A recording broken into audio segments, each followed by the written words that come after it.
Technique part one, pretty straightforward. Let me think of how I want to show this. Aaron, can I have you go? I'll probably show it from here and then from here just so they can track the foot. So Aaron's going to get a rep doing what we were doing last week. He's in side control. He's going to loop his thumb in my collar and kind of staple my jacket to the ground. He's going to pop up to me on belly. He's going to get his cook grips. Okay. Now, just a reminder, later there's lots of different grips they can have. They might not have this grip. They might have a lapel rather than my collar. They might not have a knee. They might be grabbing my hip. There's many different things. The first one we're going to do, this hand is basically totally irrelevant. So whether his hand's on my lapel or it's back on my 3 grip back behind my neck. The first one we're going to do, I'm just playing at the leg, so it doesn't really matter so much the configuration of his hands. Let's get right away into it. Remember last week, we started taking advantage. If they push and there's big flares here where they can start to isolate my arm. So knowing that last week, we're going to start to cover this right away. When I reach down and go to cup his knee, there's 2 things I want to pay attention to with what this arm is doing. 1, I don't want my elbow to flare, okay? Number 2, I don't have to use my palm on his knee because if I do that, especially someone with longer arms like me, it creates a natural space pocket right here. So what I'm going to do, I'm going to cap his knee. Why? Because if I'm playing here, number 1, my arms come away, I'm in danger. Number 2, if I don't prohibit his knee from sliding up into my armpit, he's going to take the mount. So if I don't play with his knee, when he's ready, he transitions to the mount. Now I'm in a worse position and he's scored points. Okay, so I do want to push on his knee. I'm just going to do it very particularly. I'm going to make sure the inside of my elbow is stapled, is glued to the inside of my rib cage. So as Aaron transitions to knee on mount, I'm going to make sure my chicken wing is on. There, now he's not going to be able to get violent arm bars, spinning arm bars, Kimuras. I'm going to take, instead of my hand on the top of his knee, I'm going to use the inside of my wrist, and my hand is going to cap, like, not his kneecap, more of his quad. So instead of doing this, I'm going to do this. Tight. My wrist is going to block his knee, and my hand is going to come in here. Now my other hand, we got to be really careful, right, about reaching up. We talked about onside armbar. My other hand is going to go like this. Even if his foot, he's doing a good job keeping his shoelaces to my hip. So now my other hand is basically going to like slap my rib cage. Now I'm going to use like a knife ridge, and I'm going to get inside of where his toes are at. Now I can roll my palm forward, okay? See how my palm is up and I'm grabbing his foot. So if I can't just reach out and grab, I'm going to slap, slide, push his toes. And I want to straighten his ankle out. So I've capped his knee without my elbow flaring. My hand, instead of hanging out here, is going to go on here. Now the very last thing, I'm going to shrimp basically. I'm going to bridge as high as I can in the air.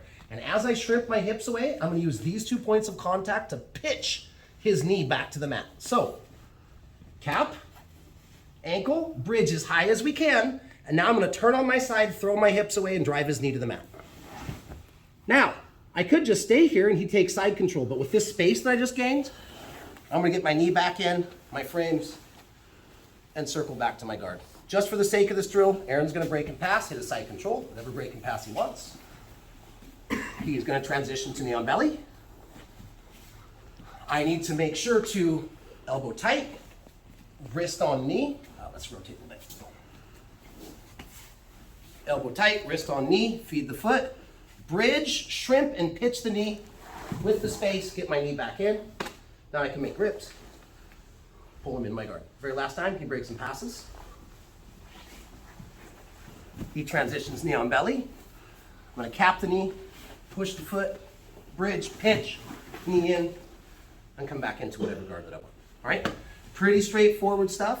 The only thing I would suggest to you guys is really focus.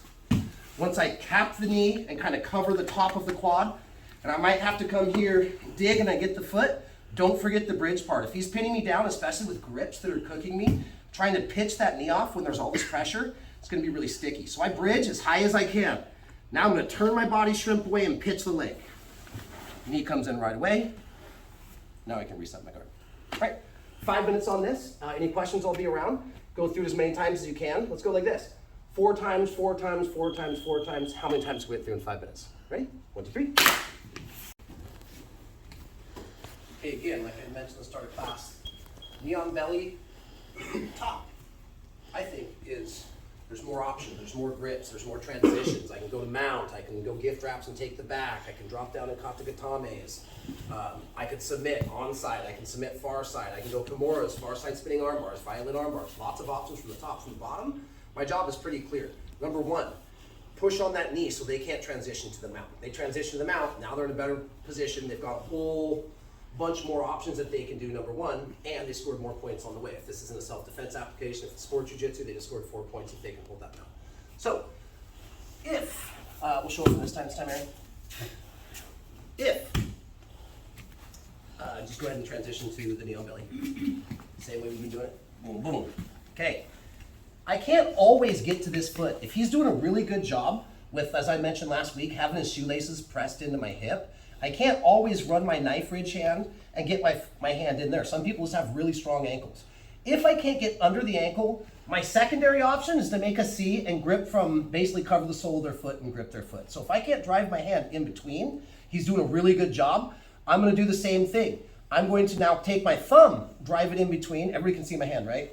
And I'm just gonna grab the toes, boom. As long as I'm not grabbing like one toe and twisting on it, that's single digit manipulation, that's against the rules. But if I can't drive my ridge hand in here to turn my palm up, no problem. I can drive my thumb in on the toes and still get a purchase on the foot. The purchase on the foot for this technique that I'm gonna do, whether I go palm in and run it up, or whether I drive my thumb in and I make a C grip around the toes, I just need to be able to manipulate the foot, because this time I'm not gonna pitch his knee to the side. I'm gonna do the same thing with my other hand. I'm gonna use my wrists to cap the knee so he can't transition to the mount. I'm gonna try and keep my hand as tight to the quad as possible, my elbow in. Almost everything is the same. I'm still gonna bridge. Last time, I turned on my side, I shrimped away, and I pitched his knee off.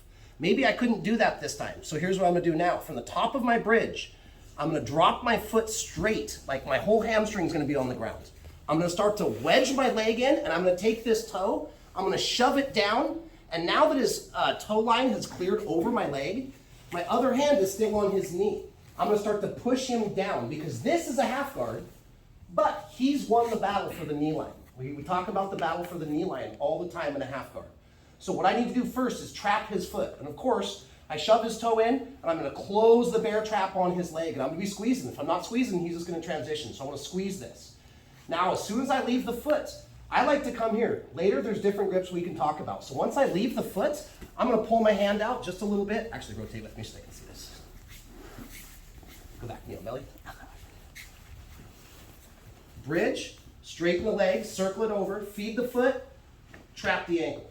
Now, I let go. I'm just gonna come and push the hip so he can't start to crowd me. Now, I'm gonna do the same thing. I'm gonna bridge and shove his knee down, and now my other leg is gonna open and circle above the knee. Now I'm back into a good half guard, okay?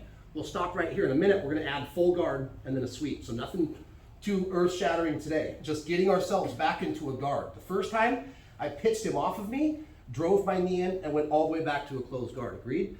This time I'm gonna go half guard, and we're gonna stop right here. In a few minutes, we'll then frame off of half guard and get back. So long story short, he's on the side, he transitions. I'm still gonna cap the knee without my elbow flaring. If I can't get my ridge hand in, I'm gonna drive my thumb in, grab the toes, straighten the leg, and circle it, feed the ankle, clamp. Now I'm gonna push the hip, push the knee, bridge, and bring my other leg down and circle it over the knee. Now I'm in my half guard. Later, guys, from here we can run knee shields, Z guards. We can start to run our walk around series. If you grab chair, I can always limp arm and come back, pull, take the back. There's different options that we can do from here, but for today, last time, side control. Knee on belly. Cap the knee, bridge, feed the foot, post, back to my half guard. Let's get our frames in so we can't grab my head, okay? Any questions? I'll be around. 5 minutes, same thing. 4 times, 4 times, 4 times, 4 times. How many times can we get through this in 5 minutes? Ready? 1, 2, 3. I'll tell you what we're doing, so when you're watching it, you're like, yep, just like I thought. We're gonna do the exact same thing that we just did, okay? Part 2, we'll just call that A for what we're doing. I'm gonna do the same thing. Like, if I can't knife ridge and then turn my palm up, I can't get my hand in there, I get my thumb in, I grab the toes, I bridge, circle my leg as I feed and trap the ankle. Then I'm gonna push and get back above the knee. After that, let's just run this. We're gonna get to our Z guard. I'm gonna push my hips out. I'm gonna get my shin across his belly as if I'm doing a scissor sweep. Now I'm gonna have one on the inside elbow, blocking the arm, one across the throat, three frames. Now I can push him away, extract my leg, and come back to the closed guard, where many of us know multiple techniques from. So it should look like this. I'll show it once from this side and once from the other side, just so we can track it. So we're in transition, knee on belly. I'm gonna cap and keep my elbow in. If I can't get my knife ridge in, I drive my thumb in. I grab all 4 toes. I bridge and feed the ankle. I'm gonna post and get to my knee.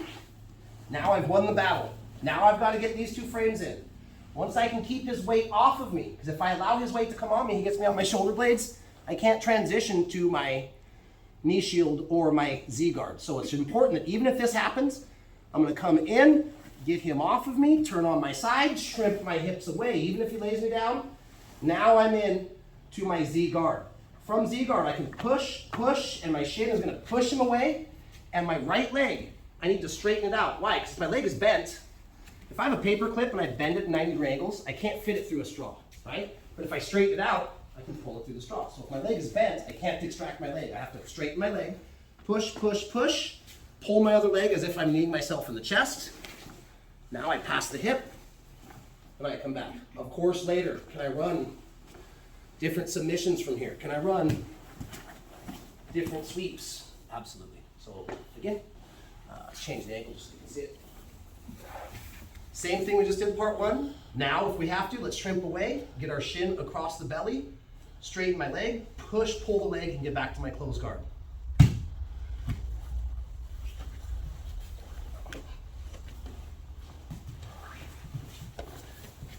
Shrimp, Z guard, straighten, pull, push, and pull him back into my guard. Easy peasy, right? All right. Same thing, we'll play with this for 5 minutes. We'll grab a sip of water, and let's get some rolling. Ready? 1, 2, 3.